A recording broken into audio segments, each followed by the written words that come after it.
নমস্কার, দেখছেন talk to Bangla. আমি অভিষেক রয়েছে আপনাদের সঙ্গে। এই মুহূর্তে যে খবর জানাবো, আগামী 21শে জুলাই কিন্তু তৃণমূল কংগ্রেসের কাছে অত্যন্ত গুরুত্বপূর্ণ দিন এবং এই 21শে জুলাই কিন্তু তৃণমূল কংগ্রেস পালন করে প্রত্যেক বছর শহীদ দিবস এবং ধর্মতলার চত্বরে কিন্তু শহীদ দিবসের জন্য বিভিন্ন জেলা থেকে মানুষ জড়ো হন এবং অবশ্যই তৃণমূল কর্মীদের কাছে কিন্তু এই 21শে জুলাই অত্যন্ত একটা গুরুত্বপূর্ণ দিন এবং প্রত্যেকটি জেলা থেকেই কিন্তু তৃণমূল কংগ্রেসের কর্মী সমর্থকরা কলকাতা শহরে এসে জড়ো হন এবং তার জন্য কিন্তু আগে থেকেই প্রত্যেক বছর প্রস্তুতি শুরু করে। কিন্তু সেখানে কিন্তু এবারে তাল কাটলো, কারণ 21শে জুলাই কিন্তু কিরেন রিজিজু এনডিএ সরকারের অত্যন্ত গুরুত্বপূর্ণ একজন মুখ এবং তিনি কিন্তু এবারে একটা সর্বদলীয় বৈঠক ডেকেছেন এবং এই 21শে জুলাইতেই কেন এই বৈঠক ডাকা হলো তা নিয়েও কিন্তু এখন উঠছে প্রশ্ন। তাহলে কি কোথাও গিয়ে এনডিএ সরকার কি আইএনডিআইএ জোটের পক্ষ থেকে তৃণমূলকেই প্রধান বিরোধী শক্তি হিসেবে মনে করছে এবং তাদের এই ইম্পর্টেন্ট দিনকে মাথায় রেখে কি কোথাও এই সর্বদলীয় বৈঠক ডাকা একই দিনে? সেই প্রশ্ন কিন্তু এখন অত্যন্ত তাৎপর্যপূর্ণ বলে মনে করছে রাজনৈতিক মহল। সেই সমস্ত খবর জানাবো বিস্তারিত। তার আগে অবশ্যই টক টু বাংলার ইউটিউব চ্যানেলটিকে সাবস্ক্রাইব করুন এবং প্রত্যেকটি ভিডিও লাইক, কমেন্ট, শেয়ার করে বন্ধু বান্ধব পরিচিত মহলে ছড়িয়ে দিন টক টু বাংলা। আসছি খবরে। 21শে জুলাই অত্যন্ত তাৎপর্যপূর্ণ একটা দিন তৃণমূল কংগ্রেসের কাছে এবং অবশ্যই প্রতি বছর কিন্তু তারা নিয়মিত 21শে জুলাই ধর্মতলা চত্বরে তারা জড়ো হন এবং এই 21শে জুলাইতেও কিন্তু একই রকম কথা আছে এবং সেই কথা অনুযায়ী কিন্তু তৃণমূল কংগ্রেস তাদের কোমর বাঁধছে। বিভিন্ন জেলায় কিন্তু জেলাস্তরীয় যারা নেতা আছেন, এমপি এমএলএরা আছেন, তারাও কিন্তু সাধারণ কর্মী সমর্থকদের গিয়ে উদ্বুদ্ধ করছেন এবং অবশ্যই ব্যবস্থা করছেন তারা কিভাবে ট্রেনে বাসে করে আসবেন সেই জায়গা থেকে।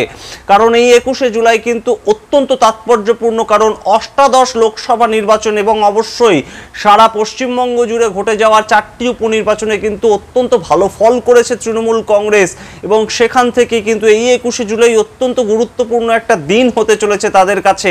ভোট পরবর্তী তারা যে আনন্দ উৎসব করবে সেটাও কিন্তু এই 21শে জুলাই এবং অবশ্যই শহীদ দিবস হিসেবে পালন করবে সেটাও এই 21শে জুলাই। সেই জায়গা থেকে একই দিনে কিরেন রিজিজু এনডিএ সরকারের অত্যন্ত গুরুত্বপূর্ণ একজন মুখ, তিনি সর্বদলীয় একটা বৈঠক ডাকলেন এবং সেই সর্বদলীয় বৈঠক কিন্তু একই দিনে পড়ল যে দিন কিন্তু তৃণমূল কংগ্রেসের পক্ষ থেকে আমরা যা সূত্র মারফত খবর পাচ্ছি কেউ উপস্থিত থাকতে পারবেন না। যেখানে 29 জন সাংসদ তৃণমূল কংগ্রেসের পক্ষ থেকে এখন লোকসভার অভ্যন্তরে উপস্থিত থাকেন, সেখানে কেউ উপস্থিত থাকতে পারবেন না বলেই আমরা তৃণমূল সূত্রে খবর পাচ্ছি এবং সেই জায়গা থেকেই কিন্তু উঠছে প্রশ্ন যে 21শে জুলাই তৃণমূল কংগ্রেসের অত্যন্ত গুরুত্বপূর্ণ একটা দিনে সেটাকে কোথাও মাথায় রেখে সেটাকে কোথাও বানচাল করার জন্য কি বিজেপির এই পদক্ষেপ এবং বিজেপি শুধু নয় সামগ্রিক এনডিএ জোট এবং এনডিএ জোটের কাছে কি কোথাও গিয়ে এখন একটা কাঁটা হিসেবে কাজ করছে তৃণমূল কংগ্রেসের সাংসদরা? কারণ আমরা কিন্তু দেখেছি যে প্রথম যে অধিবেশন হলো, ভোটে জেতার পরেই যে প্রথম অধিবেশন হলো, সেখানে তৃণমূল কংগ্রেসের তরফে কিন্তু প্রধানমন্ত্রী নরেন্দ্র মোদী এবং অবশ্যই সামগ্রিক এনডিএ সরকারের বিরোধিতা করেছেন এবং আক্রমণ শানিয়েছেন তৃণমূল কংগ্রেসের সাংসদরা। তার মধ্যে কল্যাণ বন্দ্যোপাধ্যায় থেকে শুরু করে মহুয়া মৈত্রর মতন সাংসদরা তারা কিন্তু সরাসরি আক্রমণ করেছেন প্রধানমন্ত্রী নরেন্দ্র মোদীকে। সেখানেই কোথাও গিয়ে একই দিনে সর্বদলীয় একটা বৈঠক ডাকা এবং অত্যন্ত তাৎপর্যপূর্ণভাবে 21শে জুলাই সেটা যেখানে তৃণমূল কংগ্রেসের একটা ট্রেডমার্ক হয়ে গিয়েছে এবং সেইখানে একই দিনে তৃণমূল কংগ্রেসের সাংসদদের উপস্থিত থাকতে বলা এবং কোথাও গিয়ে একটা এই অনুষ্ঠানটিকে বানচাল করা বা এই অনুষ্ঠানটিকে কৌশলে বেশ একটা বেগ পেতে হবে এরকম একটা ব্যবস্থা করা, সেটা কি কোথাও একটা উদ্দেশ্য এনডিএ সরকারের? এবং কংগ্রেস ছাড়া এই মুহূর্তে সমাজবাদী পার্টি ছাড়া যে প্রথম দুটো দল এনডিএ আইএনডিআইএ জোটের পক্ষ থেকে তারা অবশ্যই সংখ্যাগরিষ্ঠ দল হিসেবে অবশ্যই লোকসভার অভ্যন্তরে গিয়েছে, কিন্তু তারপরেই কিন্তু তৃণমূল কংগ্রেসের স্থান এবং 29 জন সাংসদকে এই দিন উপস্থিত থাকতে বলা কিন্তু কোথাও গিয়ে তৃণমূল কংগ্রেসকে বেকায়দায় ফেলা বলেই মনে করছে রাজনৈতিক মহল। এবং সেখানেই কিন্তু উঠছে প্রশ্ন, 21শে জুলাইয়ের পরের দিন অর্থাৎ 22শে জুলাই কিন্তু হতে চলেছে সংসদে বর্ষা অধিবেশন শুরু হবে এবং তার পরের দিন অর্থাৎ 23শে জুলাই কিন্তু অত্যন্ত গুরুত্বপূর্ণ দিন ভারতের কাছে আছে, কারণ ভারতের যিনি অর্থমন্ত্রী তিনি কিন্তু বাজেট পেশ করবেন সূত্র মারফত আমাদের কাছে যা খবর এখনো পর্যন্ত। সুতরাং 23শে জুলাই যদি সংসদে বাজেট পেশ হয় তার আগে সাধারণত কিন্তু এই 21শে জুলাইয়ের যে সর্বদলীয় বৈঠক সেখানে বাজেট সংক্রান্ত বিভিন্ন কথাবার্তা আলোচনা হতে পারে, এমনই কিন্তু সূত্র মারফত খবর উঠে আসছে। সুতরাং সেই জায়গা থেকে তৃণমূল কংগ্রেসের কোনো সাংসদই যদি উপস্থিত থাকতে না পারেন সেই ক্ষেত্রে পশ্চিমবঙ্গের ওপর একটা কি প্রভাব পড়বে বাজেটের? এইবারের যে 24-25-এর বাজেট তৈরি হয়েছে তার প্রভাব কি কোথাও গিয়ে পশ্চিমবঙ্গকে ফেস করতে হবে? সেটা কিন্তু এখন অত্যন্ত গুরুত্বপূর্ণ একটা প্রশ্ন রাজনৈতিক মহলে। এবং সেই জায়গা থেকে আপনাদের জানিয়ে রাখি যে 21শে জুলাই তৃণমূল কংগ্রেস শহীদ দিবস পালন করে, তার ইতিহাসটা কি?